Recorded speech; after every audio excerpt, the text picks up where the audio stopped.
இது வந்து எப்படின்னா நாள் கோள் நட்சத்திரம் கிழமை எதுவுமே நம்ம பார்க்க தேவையில்ல. நீங்க போல ஒரு 21 மிளகு, அதுக்கப்புறம் ஒரு கைப்பிடி சர்க்கரை, இதை வந்து எடுத்து நீங்க வச்சுக்கிங்க. வச்சுக்கிட்டு நீங்க என்ன பண்ணலாம்னாக்க ஒரு தனிமையான இடமா இருக்கணும்.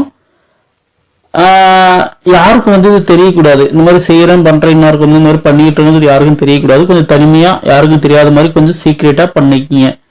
எப்படி உங்களுக்கு தனி பெட்ரூம் இருக்கும் இல்லையா, பூஜை ரூம்ல உட்காந்து பண்ணணும் அவசியம் இல்லை.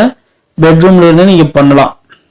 ஏற்கனவே ஒரு வீடியோல போட்டிருப்போம் இல்லையா, அது இடிஞ்சு பழத்தை வச்சு நம்மளுக்கு விருப்பப்பட்டதை எப்படி நம்ம சாதிச்சுக்கலாம்னு சொல்லி போட்டிருப்போம் இல்லையா.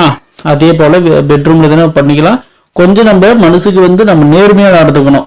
நீங்க என்ன காரணத்துக்காக என்ன செய்றீங்கன்ற தெய்வத்துக்கு தெரியும் இல்லையா.